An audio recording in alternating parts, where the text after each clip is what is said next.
असतो मा सद्गमय तमसो मा ज्योतिर्गमय मृत्योर्मामृतं गमय शांति शांति शांति.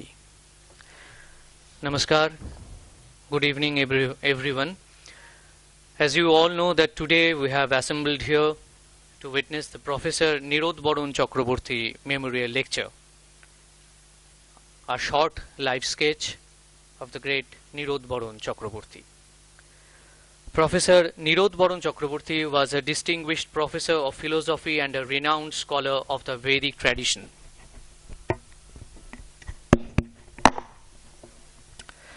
Professor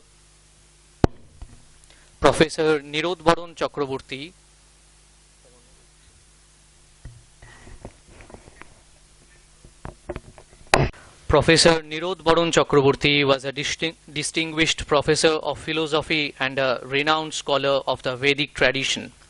He was born in Dhaka, then the undivided Bengal, in 1930. He completed his early education with distinction. A brilliant student of philosophy, he stood first in the first class in both his undergraduate and postgraduate examinations at the University of Calcutta. In the field of Indian philosophy, Professor Chakraborty was a devoted student of such eminent scholars as Mahamahopadhyay, Jogendranath Torko Vedanto Tirtho, Professor Gopinath Bhattacharya and Professor Kalidas Bhattacharya, among others. Under the guidance of Professor Kalidas Bhattacharya, he completed his research on the philosophical problem of falsity. Professor Nirodbaran Chakraborty's distinguished and illustrious career as a teacher of philosophy began at Ashutosh College, Kolkata. Subsequently, in 1955, he entered government service as a teacher and soon joined Darjeeling Government College. In 1990, he retired from Presidency College, Kolkata as Professor of Philosophy and Head of the Department. An eminent educationist, Professor Chakraborty also taught philosophy for many years at the University of Calcutta and Rabindra Bharati University, particularly at the postgraduate level. He was also associated with the Philosophical Congress of India. A distinguished scholar of the Ramakrishna Vivekananda tradition also, Professor Nirodbaran Chakraborty was associated for many years with the Department of Indian Philosophy at the Ramakrishna Mission Institute of Culture, Golpark, as Shantanu Sengupta Professor. During this period, under his guidance, a valuable index of Advaita Vedanta was prepared.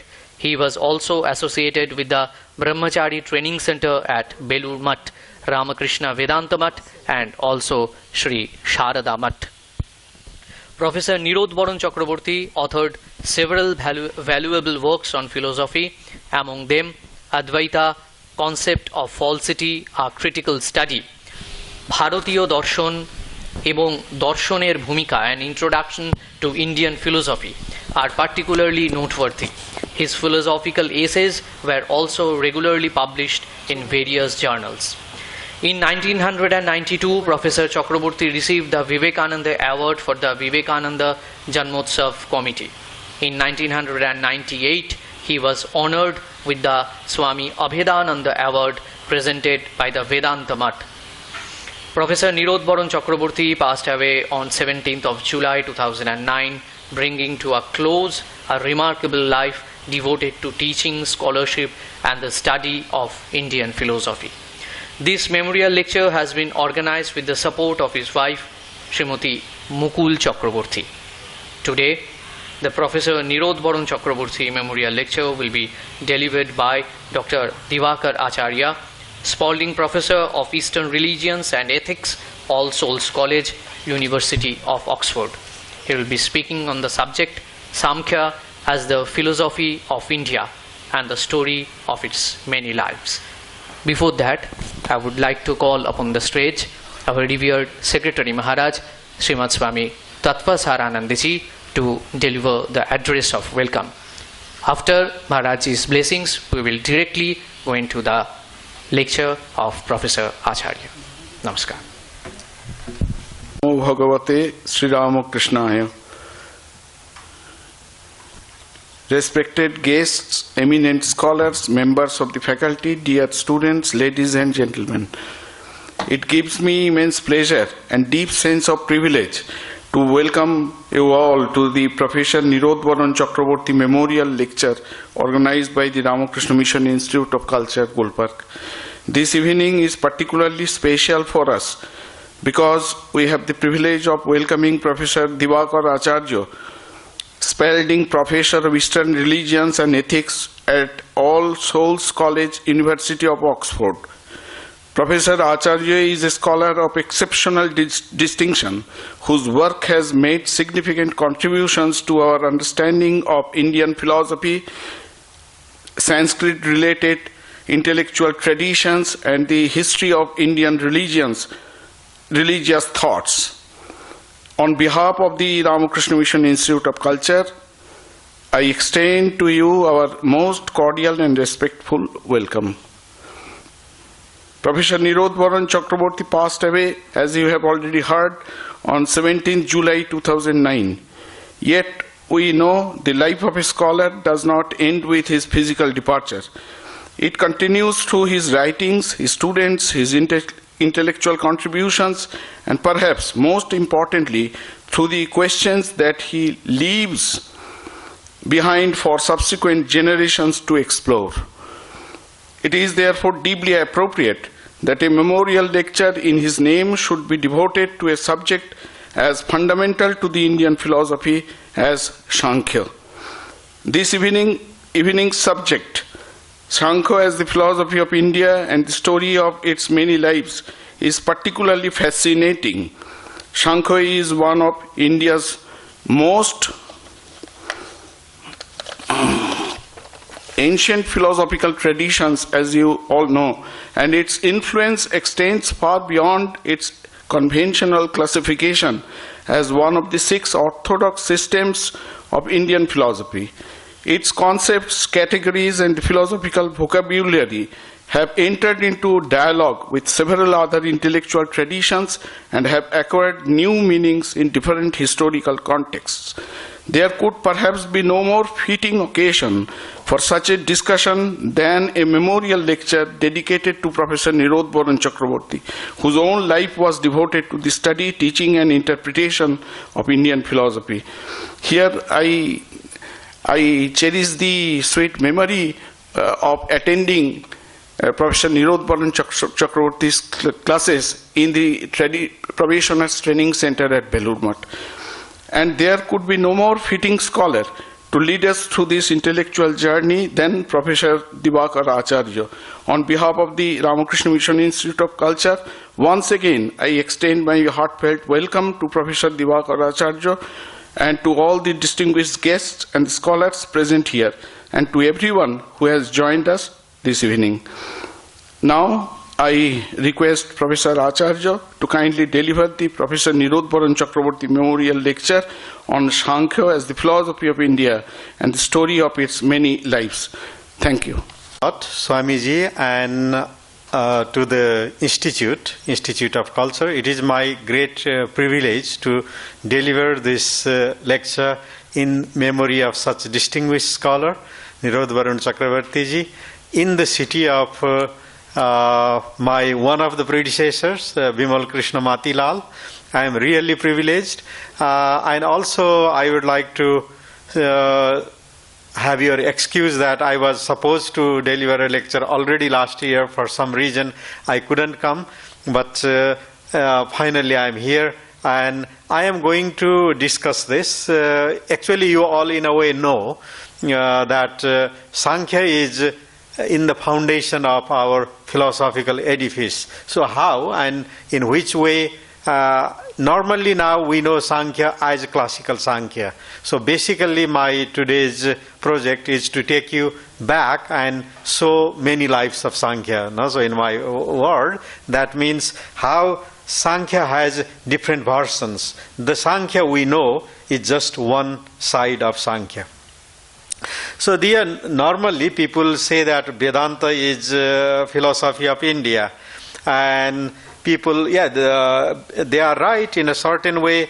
Vedanta is excellent. Vedanta has a long history. It starts with the Vedas. No, but this is the essence of Veda. But equally, Samkhya is present there. So in Upanishads also, Samkhya is present. So I will, if time will allow, I will reach there. The Samkhya system, with its reflexive taxonomical tradition, together with yoga as its practical side, stands only next to the Upanishadic tradition. So Upanishadic tradition, Vedantic tradition, or you can say Vedic tradition, goes side by side with Samkhya. Samkhya tradition. So one tradition shifts into another tradition, and actually that is also visible in our ritual or cultural system. We don't have tarpana or offering, daily offering, when the Brahmins or the Trivarnika, they do offering in the morning. There are offerings made beyond 7 sages and natural phenomena, Sagara, the sea, the mountains, and so on. We have libations and offerings to Kapila, Asuri, Bodhu, so Sankhya teachers and yoga teachers, Sanaka, Sanandana, Sanatana. So these 7, these are Manabhaugha. So that way, actually, Upanishadic tradition and Sankhya tradition, they go integrated. So Upanishadic tradition evolves into, in terms of Adhyatma, in terms of spirituality, spiritual science, they go together. They are not different. I present you another one quotation from Kashmirian Saiva philosopher. He says that Tasmad Hiranya Garvadi Yoga Sankhya Tihasatam Vihaya Shastra Rachana Jatu Chinna Virajate. Translation is there. Any knowledge system that leaves behind the history of Sankhya and Yoga systems composed by Hiranyagarbha and others never attains eminence. So he is actually there criticizing other philosophical systems like Vyakarana, saying that they somehow ignore the Sankhya way of thinking. So there the point is that Sankhya is the foundation. So all philosophical interpretations and philosophical development should be based on Sankhya, so which goes together with Upanishad, as I said. And that is everywhere present. So we find Sankhya present in our epic, Mahabharata, Ramayana, everywhere. So Sankhya's popularity is also extended, that is beyond our epic. So Ashwagosha actually brings first the Buddha to Sankhya and Yoga teachers. Basically, as Ashwagosha, he himself, as a biographer or hagiographer of Buddha, he thinks that Buddha simply just outsmarted, in our terminology, Sankhya. So he went to Sankhya teacher and then took all Sankhya teachings, but he was not finally satisfied with that. Actually, what is now the earliest version of Buddhist meditation, that fourfold meditation, that basically, according to Ashwagosha, that is Sankhya way of meditation. So Buddha goes beyond. Buddha then adds further. So he puts the pinnacle to that. So that way, in a certain way, I will again will come back there. Denial of the self, how and why. So in Sankhya as well as in Buddhism, that also is common. What kind of self is denied, that we have to discuss a little bit. Otherwise, Buddhism is a form of Sankhya.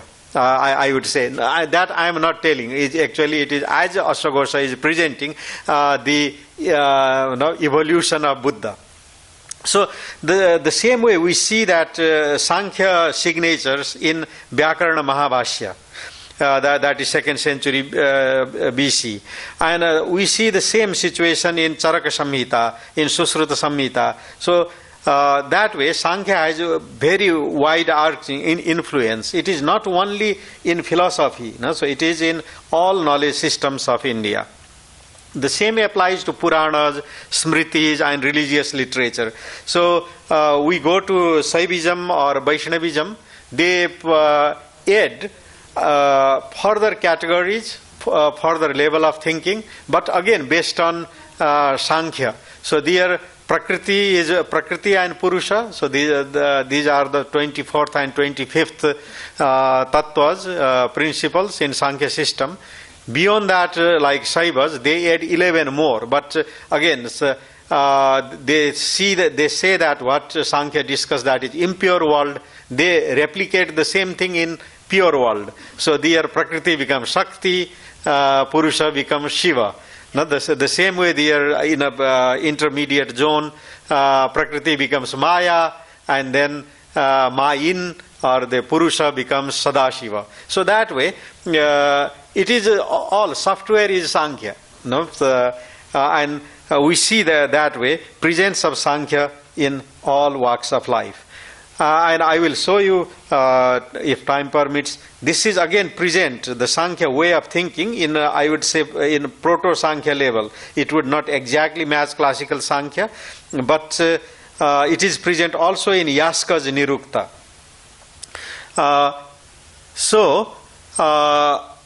They basically begin with Samkhya Yoga ideas, and the only thing is that some people accept their conclusions, some people they do not accept their conclusion, or they want to modify, either they want to deny.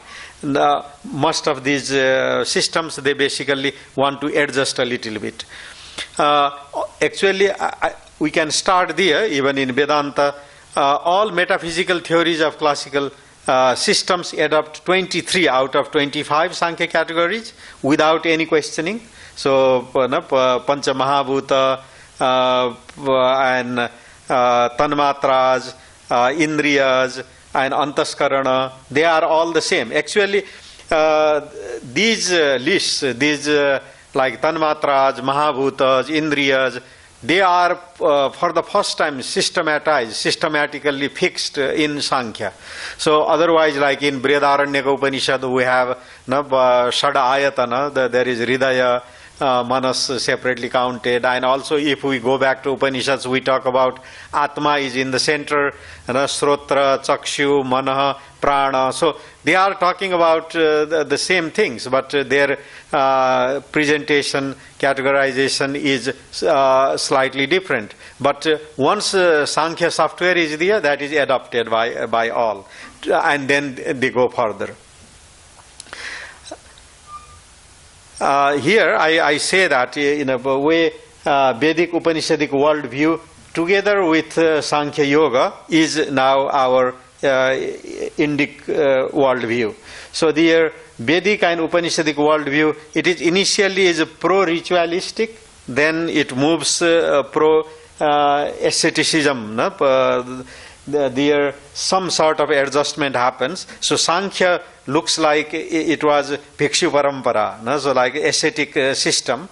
And according to that I was telling you earlier that in our morning Tarpana also, so Kapila, Asuri, Panchasikha, Bodu, Sanaka, Sanadana, Sanandana, Sanat Kumara, they receive libations and occasional worship.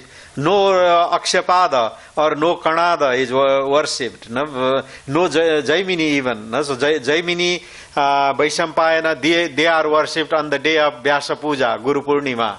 So, not every day, but everyday worship. These are there. These are remembered. So that tells that how Samkhya was central, and Vedanta, Mimamsa, Nyaya Vaisheshika, or other theological traditions, whichever. So they develop in Indian arena, in the context. They one way or the other way they are engaging Samkhya. The same can be said about ascetic traditions of Buddhism and Jainism.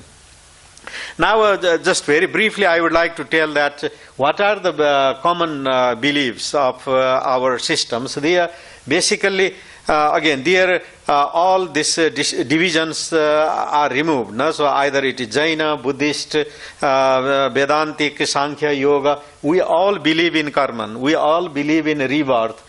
and then we all believe in eternity and infinity of creation. Even though we may have a certain way of interpretation of self, personal self, even that. And then the world is defined by suffering. So most of the systems, they do that. By the way, there I would say that if we go back to Upanishads, early Upanishads, we basically talk about grief, shoka. Na shokam tarati atmavit, not dukkham tarati. This idea of dukkhatraya and the world, this is made of dukkha, defined as dukkha, that is more Samkhya and Buddhist, but that has been now so much adopted. So it is compatible with Shokam Tarati Atmavit. Earlier probably it was more psychological. So we are grieved by so many things. To go beyond that, we have to correct our understanding of the self. We have to clean ourselves, whichever way we put it. That was the Upanishadic teaching. But later, thanks to Samkhya or some version of Samkhya, but or thanks to Buddha, we started to say that the transmigration is dukkha. So all that way sansara is dukkha. But I would say that we have to take this with a pinch of salt and in Upanishadic light. Otherwise that is there. And possibility of transformation of every individual, that is also in all our Indic systems. And then also union or identity or equation of the ultimate and the individual self. There we all discuss that. There may be certain minority cases they might have denied that, but that is also central theme.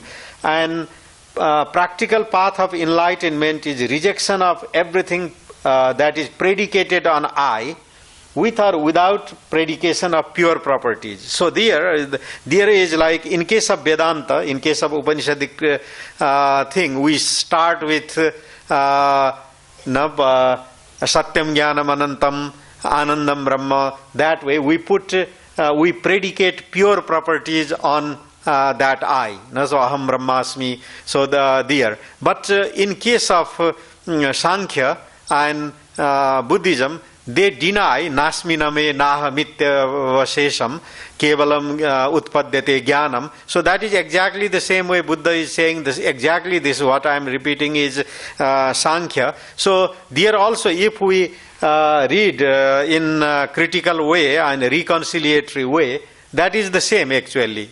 So even Buddha is not denying what we call eternal self, Brahman. The only thing Buddha is doing is that he is trying to avoid speaking, trying to avoid naming, because the moment it is named, even Brahma, even Atman, according to him, that is limiting it. Only one aspect will be covered. So the methodology is all the same. So that methodology you see in Upanishad in the form of neti neti. The same you see in Sankhya Karika, just I said, Nasminaham Mityavasesam. So and in Anatta Sutta, Buddha is saying the same thing. So that way, basically, the methodology is the same, philosophy is the same, but still, what I am saying is, it looks like Sankhya was the first methodological and taxonomical systematization in this context. So there was Upanishadic background, there was Vedic background, like in Jaiminiya Brahmana, in Chandogya Upanishad, we have this idea, Sadeva Somya idam agra ashit or Asadeva idam agra ashit, and then we are talking there about again triadic principle, three things, Tejas, Najalam, or Apaha, and Prithivi. So these are precursors of some form of Sankhya, proto-Sankhya. So that way we see Sankhya in different incarnations. We can see them in Vedic literature, and I will show you also in Nirukta and how that gradually develops. But let's go back to the name itself, Sankhya. These days in our languages, our mother tongues, or modern Sanskrit, I would say, Samkhya means number, and people normally say that Sankhya enumerates, that's why Sankhya is in the background. But if we analyze it, actually, yeah, that is one meaning, that is taxonomy, that is categorization, but starting point is, according to Panini, chakshinkhya. No? So chaks, the root chaks and kya or ksha, they are equivalent. Actually, if we linguistically analyze, chaks is a reduplication of kya, ksha, ksha, kya. So that becomes ksh, that sound becomes chaks, and if we see in that light, chaste, or achakshate, achaste, that means, and also chakshu comes from there. So that is the same root. So that means have real observation, have a real experience, and speak. So why in Sanskrit the same root is used for observation, for analysis, for then speaking. So one should not be speaking just randomly. One should ponder, one should observe properly, and then one should speak. So that all that is in the background of Samkhya. Samkhya, sanchaks, that is there. So if we say that, once we say that kya is related with chakshu, things will be unfolding. So in the classical Samkhya, what we are told, what we are familiar, there are two irreducible principles. One is Prakriti, another is Purusha, and Prakriti is the material side, and Purusha is the aloof and independent consciousness. So that is classical Samkhya, I agree. But today I will give you a slightly also different picture. So there, please keep in your mind symbiotic realities. So I will show you how it is symbiotic and how it was presented earlier, or in Vedic or pro-Vedic materials, and how it was secularized in classical Samkhya. So throughout the board, starting from Vedic predecessors down to classical Samkhya, these three principles. So everything in this world is constituted of sattva, rajas, tamas. We will see that how in the next slide. And then equilibrium or disequilibrium of these three strands, or three gunas, three threads, three constituents, makes everything. So their permutation and combination of these different proportions of them. So that is Samkhya. And then Samkhya had another notion that things are manifested in the causal form, in the form of cause. They are all the time there. So as a potency, or as in a subtle form, they are there. That also we see that, as earlier I said, we see that in Upanishads, we see that also in later phases, and even post-Samkhya in Saiva, Sakta, Vaishnava, or in our religio-philosophical or theological systems also. And materiality of mind, that also is clarified in Samkhya systems, and they are identified as internal faculty. Earlier, there is no clarity about that. As earlier I said, in Upanishadic materials, there is no mentioning of grahana. In very early, actually the function of the grahana is performed by prana. So our rasanendriya, granendriya, all were merged into prana. Later they are slightly, so this kind of taxonomy, this kind of categorization, thinking them into pattern system, that started with Samkhya. Then in classical Samkhya we have arrived at 24 plus 1 properties, principles or realities.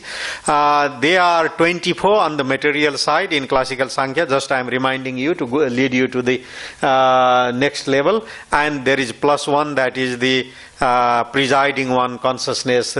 So somehow that is we as a Purusha, and we in front of us there is very much layered world, including our body is part of the world. We are the consciousness, we are presiding over it, we are knowing, we are knower of the field. Field is our body, field is the world outside, and we are the knower. So, and then there is no cosmic agent or God in classical Sankhya. So now let's go, before I go to earlier version of Sankhya, just I would like to show you, this is can be entertaining. So these three principles, how we can see everything in these three, form of three constituents. We have fire, water, earth, so that way we can see elements in triadic model. The same way sky, atmosphere and land, that is a complete reality. The same way clean, dusty and defiled, so that way the cleanliness, purity can be defined. The same way light can be defined, bright, clear, bhaswara, dim, misty and dark and blocked. So that way we can see in the context of light. In the same way in color spectrum also, we already have it in Chandogya Upanishad, white, red and black. They make all spectrum of color. The same way light, twilight and darkness in terms of light and time, in the context of time we can see that. We can see day, dawn and night. And again in terms of our intellect, we can see illumination or illuminating, confusing and concealing components are there. The same way we can see pleasure, indifference and sorrow or dukkha, suffering is there. The same way satisfaction of knowledge and thirst is there, and a complete lack of knowledge is there. We can that way in this this triadic model we can put everything that way. So there in terms of society also we can see Brahma, Kshetra, Vish, Stri, Pum, Napum, Vata, Pitta, Kapha, Dharma, Artha, Kama. By the way, their moksha will be included already in dharma, and so on. So Deva, Manushya, Asura. So that way everything is permeated by Sankhya principles. But now something unique and important I am going to tell you. Significant sources of reconstructing Sankhya and Yoga teaching as taught in their early traditions for the sake of particularly epic Sankhya or earlier Sankhya have surfaced.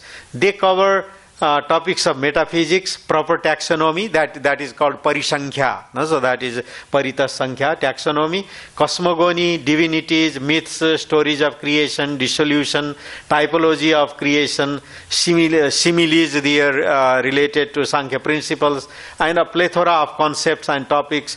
Typology of Purusha. By the way, in classical Sankhya there is no typology of Purusha. That has been inherited by Shaivas and Vaishnavas, but I have identified some texts which have been now demoted to the supplement to Mahabharata, because it was present only in one or two manuscripts. So that's why they are now demoted. They are present only in Dakshinatya, in the southern recension. So this is danger of primary criticism. If you rely only on manuscripts, you find that was the policy of, by the way, the critical edition of Mahabharata. They said they identified three sources, Kashmir, Nepal and South, and if something is present in two sources, they put in critical edition. If not, they demote it to supplement. Now there is Dana Dharma, the part of Anushasana Parva. That at that time they had demoted to appendix because it was available only in South.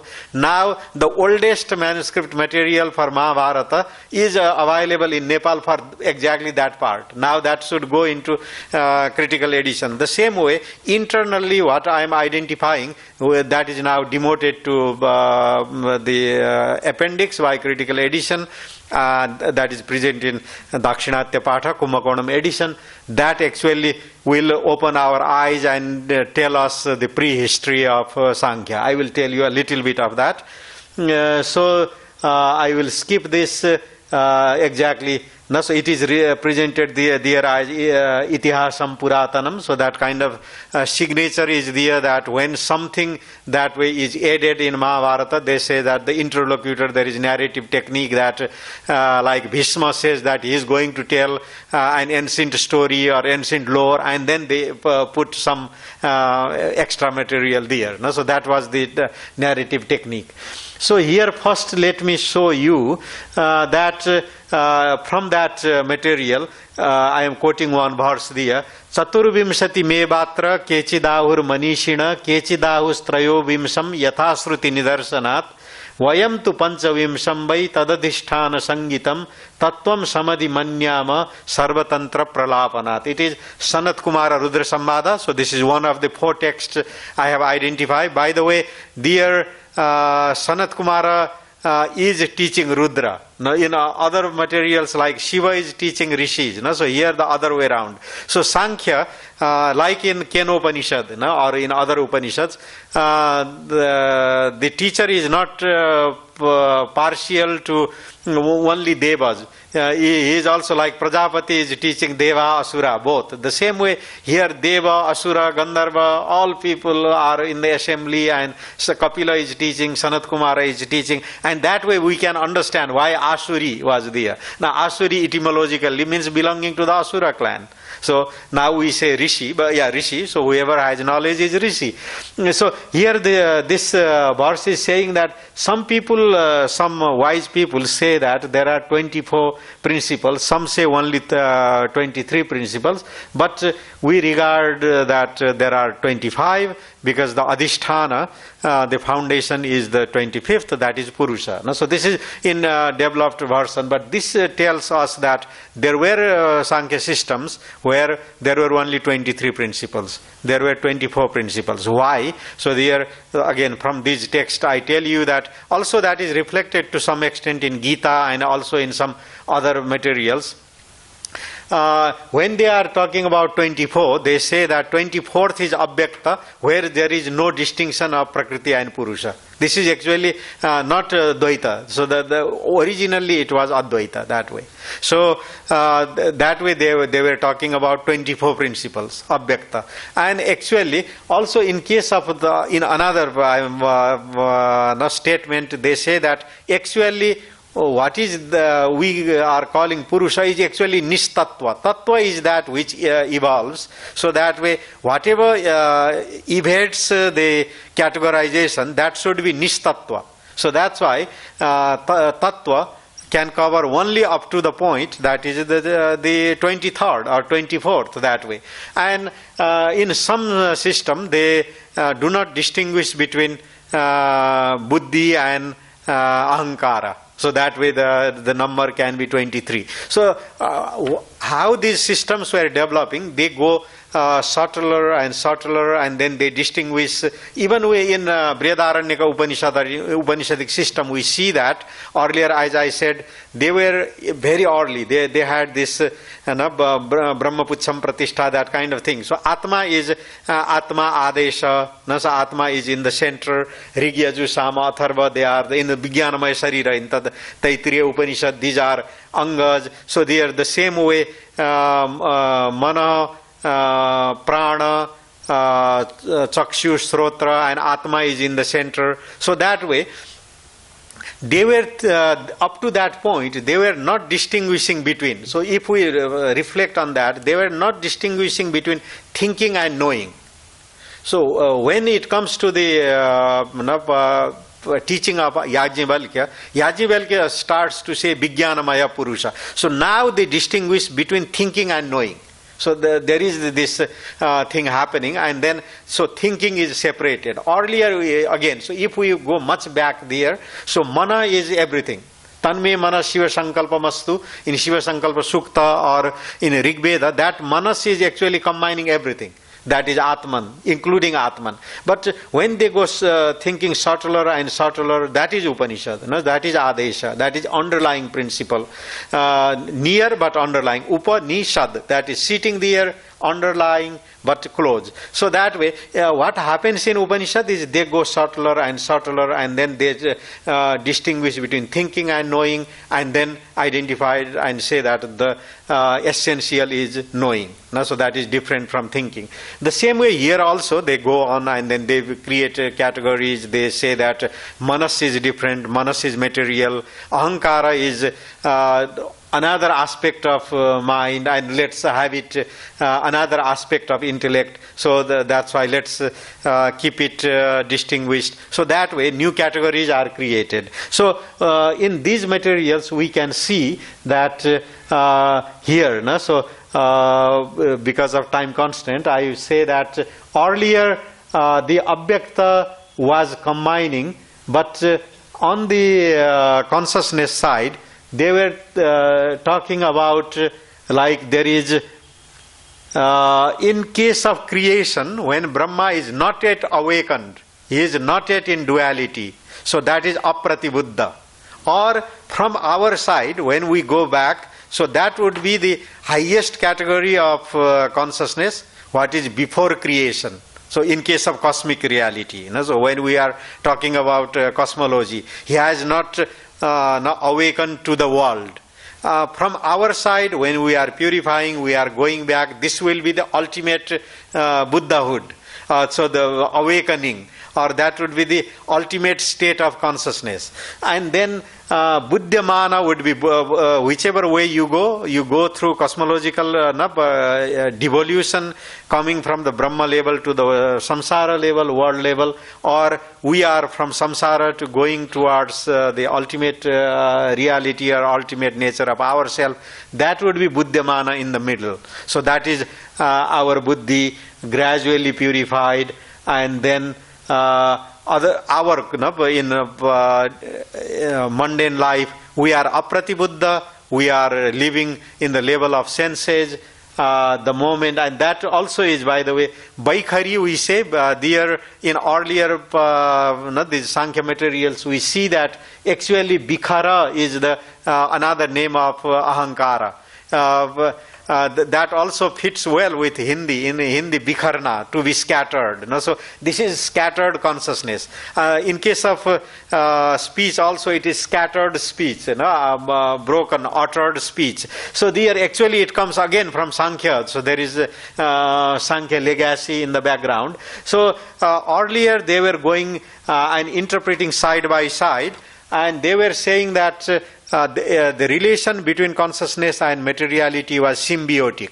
So the moment abhyakta devolutes and becomes Mahatattva, that is the cosmic body of the reality, then the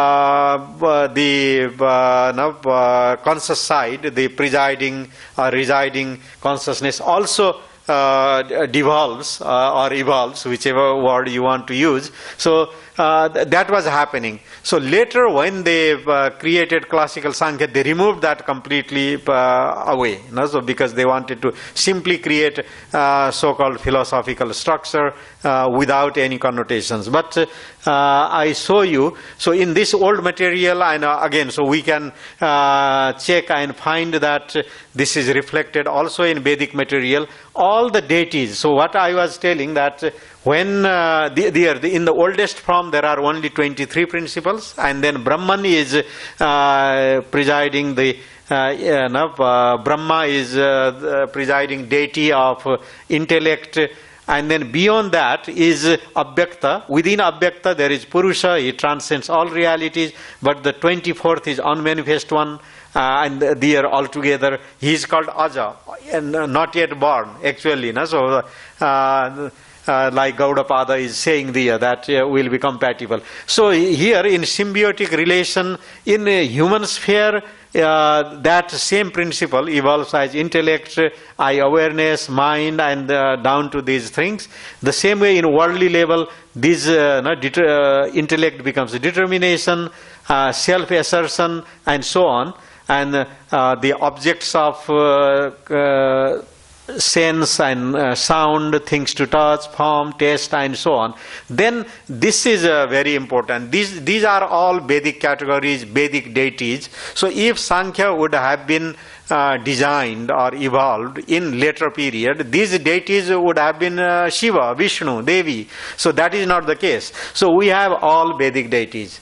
By the way, again, certain things through this we can understand different forms of Brahma are there. We know that Birinchi or Bairincha is name of Brahma, but that comes actually from, that is rinch, that is like agitation, vibration, that kind of idea is in the background, that aspect of Brahma.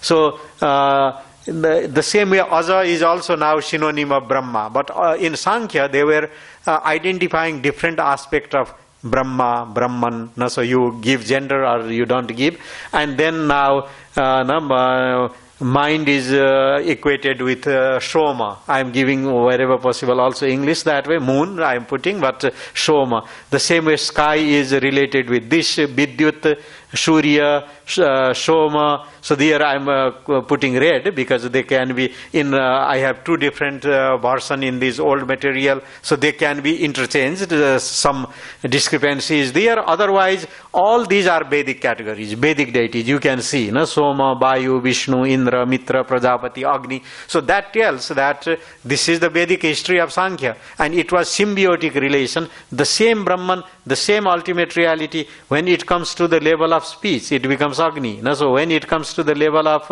earth, it becomes actually there. So red is there, Vayu. So there is some discrepancy. It becomes Vishnu in another level. But Vishnu again is, one of the Adityas. So then in case of waters, so it is in one version it is Soma, in another version it is Varuna. So that way all that symbiotic relation is there, Vedic connection is there. And yeah, here you see the same thing is not only in Mahabharata material. You see in Charaka also the same Vedic deities are invoked, like Sattva, Ahankara, reception. Slightly different categories are there, Sankhya categories, but all Prajapati, Indra, Aditya, Rudra, Soma, Bashu, all Vedic deities are invoked. The same way in another version, slightly different, I am presenting there. So the all Vedic realities, Vedic deities. That tells the very, very early history of Samkhya. So another very much important material that has been now mixed with other Puranic material and lost is Samkhya, mythology of Samkhya. Actually in Puranas they are there, but now we have to segregate them, separate them. What has happened, we know that from Saiva perspective or Vaishnava perspective or Shakta perspective, which is more devotional, theological, they say that Vishnu is all in all, Vishnu created, Brahma created, Shiva created. That is all right. But in Puranas we also see that there was another story about creation. They say Prajapati in the beginning was alone. He created 7 sons or the 7 Prajapatis, and then some of them refused, like Sanaka, Sanandana, Sanatana, they refused and they took Moksha Marga, and then he had to create another set of sons, Daksha Prajapati and other 21. So if we I identified as Samkhya cosmology. So that has got mixed with other mythologies and blended there. If you see, there is initially Prajapati alone, Eka Eva. Then that Prajapati produces 7 sons, and that is already in Satvata Brahmana. So say that these 7 persons, they were unable to create separately, and these 7 Prajapatis are actually 7 principles. The Manaha, Mahad Tattva, and then the Pancha Mahabhuta. And then Prajapati puts them together, and then they multiply, and then they become 21. If you combine 21, 7 and 1, you have 29. 29, and then you know that 5 principles, they were there in the beginning, so in the set of 7, and they are also there in the set of 21, so you drop 5. So how many remain? 24. So actually this story of Prajapati's cycle of creation, so that actually reflects Samkhya ideology. So at a time when they were talking about 24 principles. And also there are like further like Vidya Sarga, Avidya Sarga. So these kind of ideas, they have been completely forgotten now, because we are relying on theological more stories and so on. So we need to excavate, I would say, dig out these old Samkhya mythology, Samkhya history, and so on. And here, actually, that earlier I mentioned that there is also typology of Purusha. No? So I also mentioned that they talk about this Nistattva. So tattva is actually that which is a part of devolution or evolution that goes beyond tattva is nistattva. So that kind of teaching also you find. So that can be identified as 25th and even 26th in yoga system. That is there. But now completely missing in Sankhya yoga system is this thing. No? So, but that is present in Saiva material. I have not yet identified in Vaishnava material, but there they outsmart, I would say, +1 syndrome. So Sankhya, in Sankhya, earlier Sankhya material, they were talking about like Bahyatma, external reality, that is Ahamkara, that is Aham Prabuddha. We as a worldly being, or that can be aprabuddha, and we start taking interest in spirituality, on self-correction and self-purification. That would be buddhamana, that is atman, and then Niratman, here actually again, no? So probably this is the one Buddha denied, denying the personal self, denying the like Diwakara as the self, or this kind of embodied reality, and starting looking at, so we are awakened to the reality, no? So that would be Prabuddha self, and then in the Saiva system and some sort of Saiva Vedanta system, they say that we have to go beyond Niratman, we have to go to Paratman. So this is in Atman way, they talk about Vahyatman, Atman, Niratman, Paratman. The same way they say Aham Prabuddha, Buddhamana, Aprabuddha or Prabuddha, and then Nitya Buddha. So this is there. So with some sort of, like I actually stumbled at this Mahabharata material, then I started to check for further realities. So one started to give me link to another. So that way the material is there. So from that point of view, nothing is lost in Indian tradition. So so this is this again slightly variation, but this is present there. Again, even further different kind of proto-Sankhya, I would say, with more categories you find in Nirukta there. No? So initially it is Prakriti Bhava. By the way, Prakriti is not the old term. Later they start to use Prakriti in terms of Vikriti. Otherwise the old term was Abhyakta.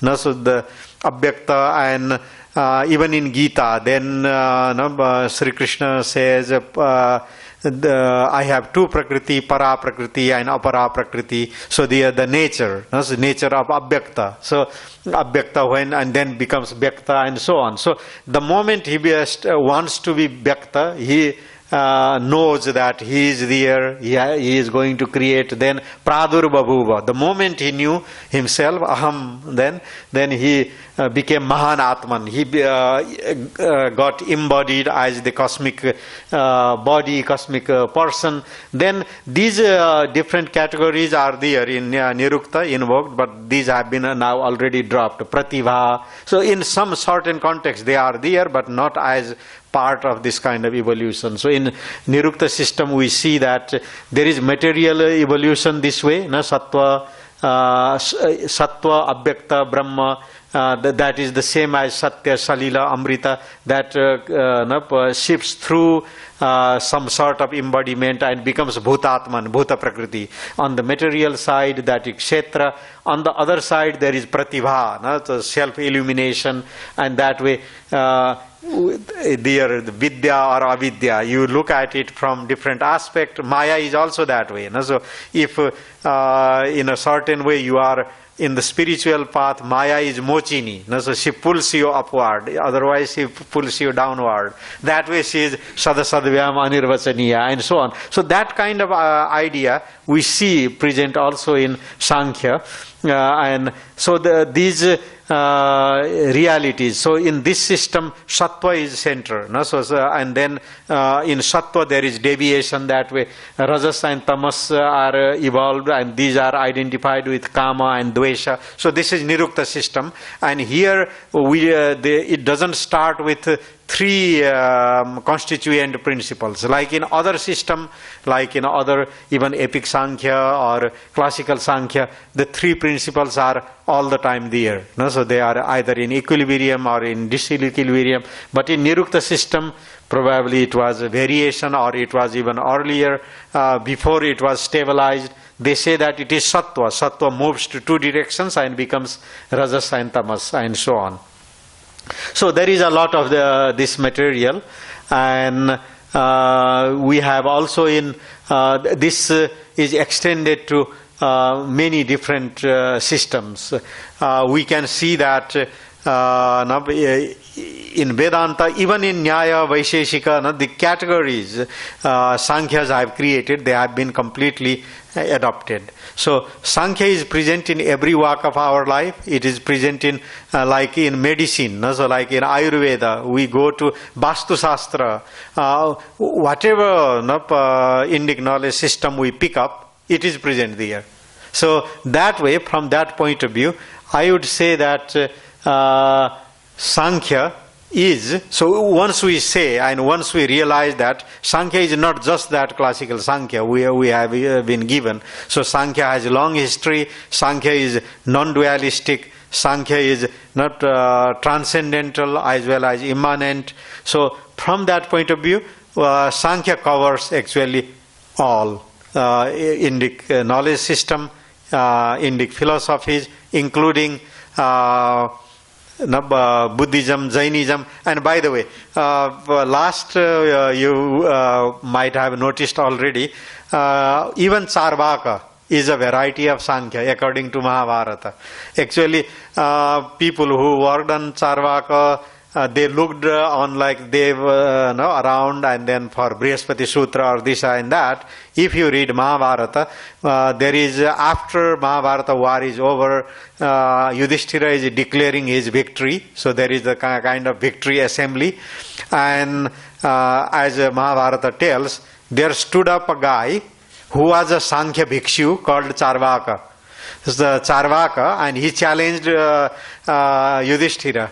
And he said that you cannot rule, you are the killer, you destroyed everything, so you ruined everything. And unfortunately, now normally we say that we are very tolerant and so on. Yeah, that is true, we are right. But unfortunately, that Charvaka was lynched to death. So that way they suppressed the voice against Yudhishthira. So, but anyway, so that is again, so we should be careful that there can be all kinds of examples in our scriptures, and why and how, so that is another issue. But here in my Sankhya lecture, my point was that according to Mahabharata, even Charvaka is an offshoot of Sankhya. He was a Sankhya Bhikshu called Charvaka. I would stop there, and yeah, we can, maybe you can have my email. I am going to publish this material soon, and you can read, and also if you are interested, you can engage, you can have a question and answer with me. Thank you. Yeah. Okay. You mentioned that Charvaka being a Samkhya yogi, but Samkhya, demands total renunciation, total, complete and unconditional renunciation. That's what the Samkhya yogis, right from Kapil Muni to Patanjali to Swami Hariharananda Aranya and Swami Dharma. Yeah, Dharma Mega Aranya. Yeah, so that is Samkhya. Total, total, complete and unconditional renunciation is demanded. Yeah. But this Charvaka was what we understand by Charvaka philosophy is enjoyment, unbridled enjoyment, unbridled pleasure. So both of them are, opposite ends of the spectrum, opposite ends of the North Pole and the South Pole. So how can you, relate it? It's very mystifying, No, yeah, there I would say that nothing of Charvaka, their own, almost nothing has survived. So that way, actually, you know that when somebody loses war, he is vilified. And when he is lost, he is no more there to defend. And actually, anything we know today from the side of the opponent, they want to highlight the kind of ridiculable, very trivial thing. And then, so it is a kind of scapegoat of Charvaka probably. So Charvaka looks like they were very much challenging. They were even going to the radical statement, radical activism. So that was probably the cause of their failure. But we should be very much open, and we should read all this kind of material. So this probably is a relic to understand about more about Charvaka. Yeah, there is someone else. What I was thinking that Rajyog as described by Swami Vivekananda, whether that describes all these descriptions of Samkhya. Yeah, okay. There again. That is the science of the internal world as described. Yeah. Now again, as a path of practice, yoga is connecting ourselves with the ultimate. Like yoga is union and so on. And then also yoga is engagement. Like even in Gita, so when there is distinction of Samkhya and yoga, and in Gita we have Raja Yoga. Raja Yoga includes these descriptions. Yeah. That was my question. Which description you mean? Raja Yoga as described by the internal science of the world. Yeah. Now, yoga itself means engaging with the world, understanding the world, and then in equanimous way engaging with the world. So there the distinction is Samkhya is the philosophy. Yoga is application, how to live this in life. And then in case of, I'm just telling you the practical side, what Sri Krishna is telling to Arjuna and why he is telling that your path is yoga is the imam vivasvate yogam proktava namabhyayam and so on. So that was the path of leaders, path of kings, those people who have to deal with the world. But if you are partial, you do not have equanimous mind, then you cannot impartially engage with the world. For that, yoga is needed. Yoga is applied philosophy. Now, so there, yoga can be in different level, applicable in different incarnation form. But I would say Raja Yoga is yoga. Hatha Yoga is kind of like just a support system for that. So if you are seeing in that context. So basically, yoga is yama, niyama and samyama. So that structure also you see in Patanjali Yoga, so that will be compatible with what Swamiji was saying about Raja Yoga. So this Ashtanga Yoga, that kind of structure is the Sadanga Yoga, there is another way of classification, but yoga is yoga, and what is the ultimate target? That is Samyama. And then with equanimous mind, with proper constraint over our selfish desires, engagement with the world is yoga. Yeah, maybe. Missed one part, that was which is the school and alternate textbook are available of early Samkhya, Shankhu school. That one thing, and I just had one small casual confusion, like not a very, because we are grading Brahman and others with periods. So is it that now we find a more static structure when it comes to the Kalanyas and everything, how they put this soritology and everything in that structure of... Yeah, okay, but in terms of history, in terms of textual evidence and history, I would say that what material now I'm talking about is like Nirukta is dated before Buddha. No, so around that time. And then also the material, what I am telling is that is from the time of Ashwagosha or Charaka. So we are going at least 500 years in terms of evidence. evidence 500 years back from classical Samkhya. That is the provisional date given to Ishvara Krishna. So that way, in terms of evidence, we are leaping beyond 500 from the given date. But in terms of logic and structure, what I am trying to argue is actually the reality presented there. All the Vedic deities are represented. That way, we are reaching at least the Brahmanas, so the age of Brahmanas. So Samkhya was developing, and that also in our daily ritualistic life also that is represented. As I said, no other philosophers are celebrated in our daily life, but Samkhya and Yoga teachers. Why? They were integral part of the Brahmanical system. Yeah, please. Yeah. Swamiji, yeah.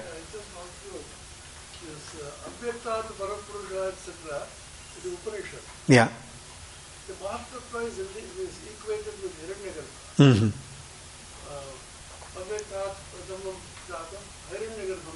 Yeah. Yeah.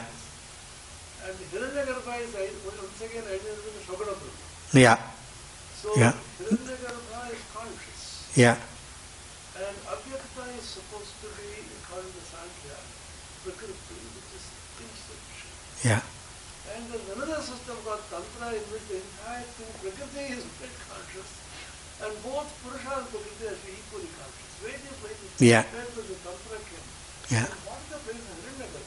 Yeah. Which No. is Mahatattva, Yeah. which according to Samkhya is insentient, Yeah. but whereas it is very much sentient. Yeah. Now, they are exactly, very heart of that philosophy you have touched. They were telling that Avyakta is the symbiotic union of Shiva, Shakti, Prakriti, Purusha, Brahma, and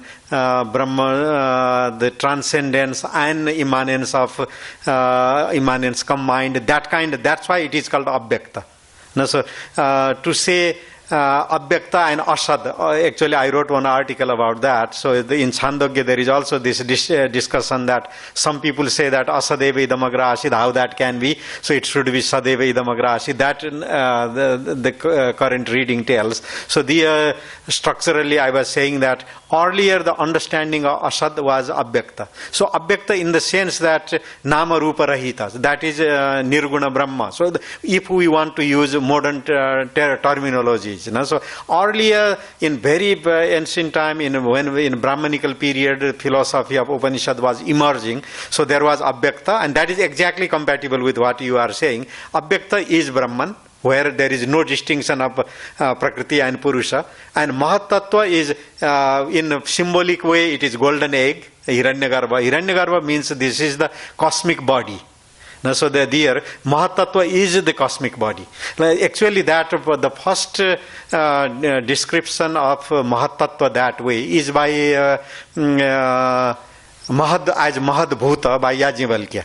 So in later time they start to say that Yasya Nishwasitam Veda and that Mahad is Ishvara and so on. But if we read just Yajnavalkya in that Brihadaranyaka Upanishad, so he is talking about other bhutas, and also there is with analogy of salt and water and so on. He is talking about the greatest reality in the bhutas is this Mahadbhuta. That is permeating, pervading. So that is the, he is still talking about body, but that embodies the entire cosmos. The consciousness, when it first has aham, ekoham bhavashyama, in that kind of state, he opens his eyes. So there is this embodiment as cosmos. So that is Mahat, that is golden egg, that is Hiranyagarbha. Then other things happen.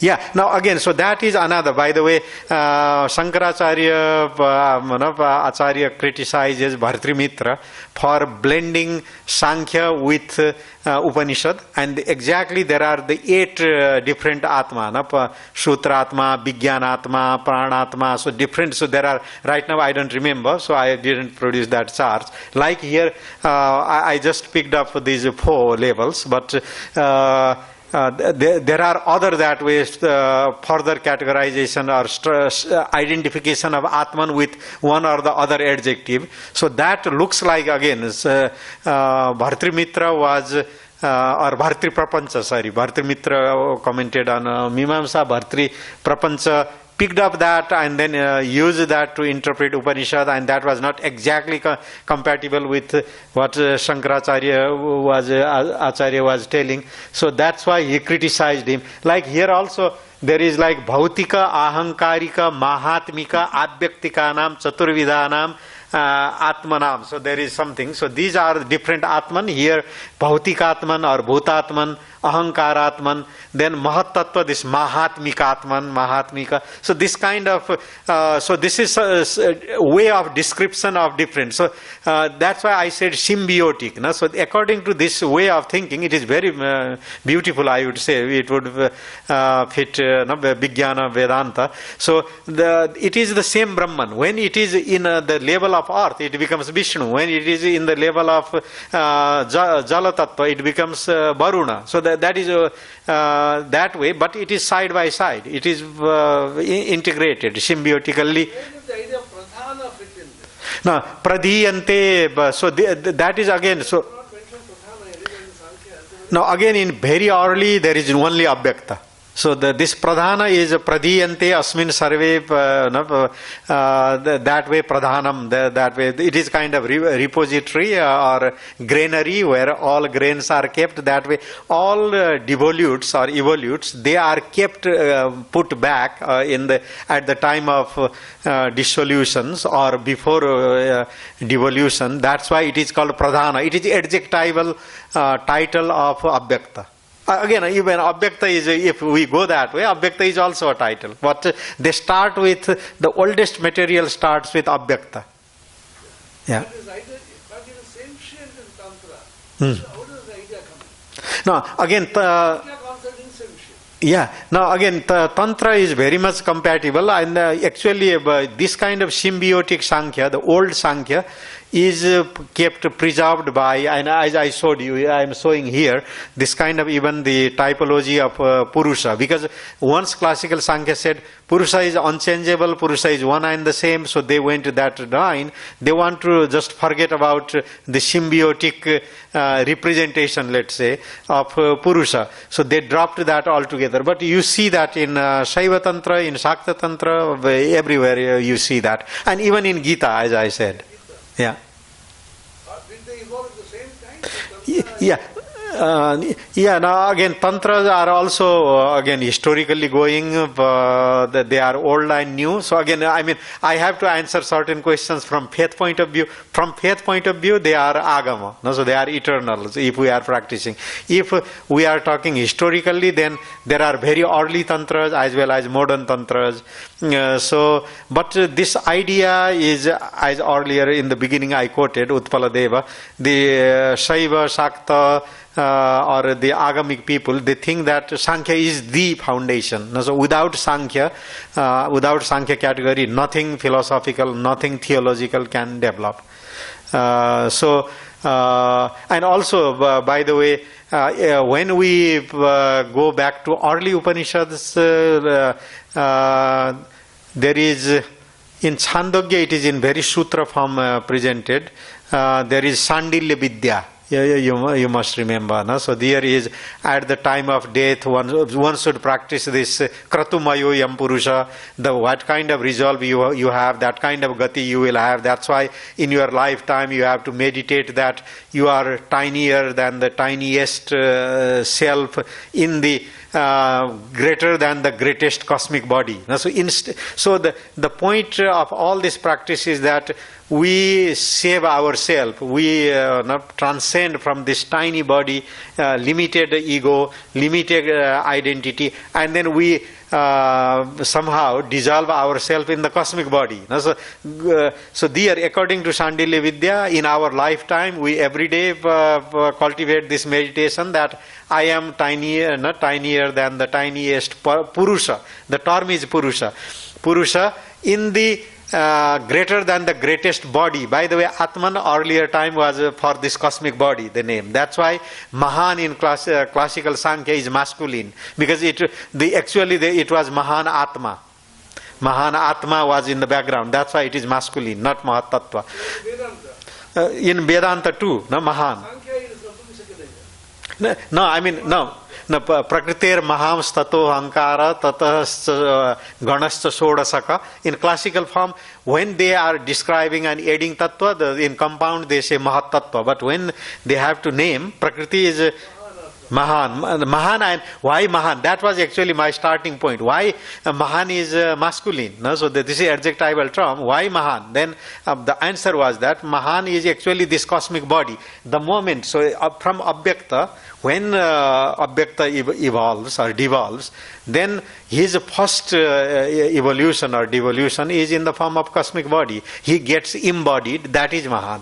And that's why he is Mahan Atma. So we have to free ourselves from Vyashti Atma, so according to this old way. And also I would say Yajnavalkya's original teaching was that, Shandilya Vidya was that, we have to free ourselves from Vyashti Atma to Mahanatma. And for the sake of ease, it was Yajnavalkya. In again the Brihadaranyaka second chapter, he said that Yoyam Tejomaya Amritamaya Purusha and then Saeva Atma. So he equated Purusha and Atman, and then after that there is unified theory of Purusha and Atman. He then stops using Purusha, then starts to use Atman. But as you said, Tantra, Vaishnavism, Saivism, they still continue using Purusha. So Purusha actually is the older term, even in Brahmanas, Upanishads, no? Like in Ajatasatru. So there in that Neti Neti the section, it is all about Purusha, Atmani Purusha. There is still in old terminology. So actually Samkhya and Bhiya Samkhya, Tantra and Agama Shastras, they preserve old terminology and the older layer of Upanishad or Brahmanical philosophy. Yeah. Yeah. Yeah. And also actually again, if we, these days we rely only on, I mean I'm now talking about householders, we rely on our Pandit, what is going on, we do not pay attention. So but all our in Anteshti as well as in Shraddha, actually we are merging the self into Purusha. Purusha in this Dasakriya, etc. So that there is all the time Purusha. Purusha is the essence. Fourth, actually Purush, Puruoshate, that way. It is the fourth shining principle that is tinier than the tiniest, that can cover the cosmos, cosmic reality. So that is our identity. We should free ourselves from this tiny, limited, and then go there. That is all the message. And then so Samkhya was going, so their software was that way. It is symbiotic. So it is going side by side. But for philosophical exaltation or excellence in later time, so they started to say that these are categorically two different principles. That is true. But in world, they are in symbiotic relation. So, and then how we experience, how we that way change our experience from tiny to the cosmic, that is through understanding of this symbiotic relation. Yeah. Yeah. So that is represented everywhere. I would say that if we open our eyes to old Samkhya, that is very much compatible with Upanishadic philosophy. Yeah.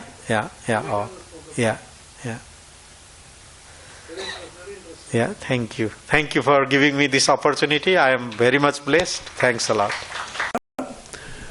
And অনেকে যারা খুব একটা familiarity ছিল না এদের সম্বন্ধে, ওদের পক্ষে একটু কঠিন হয়তো হয়েছে. Too many ideas have floated in India for hundreds of thousands of years. Hundreds of millions of great sages have been cultivating this idea. What this rich presentation which our Professor Acharya gave today is just a glimpse of the great treasure that we possess. And for millennia upon millennia, hundreds of thousands of millions of the greatest minds have thought about the mystery of the universe, how the universe came into being, what are the basis of things, what are the individual and the cosmic. The essence of what he spoke about, if you remember, which Swami Vivekananda emphasized, he got an extraordinary experience in Almora, in which he said, today, the greatest problem of my life has been solved. I have understood the identity and the unity of the microcosm and the macrocosm.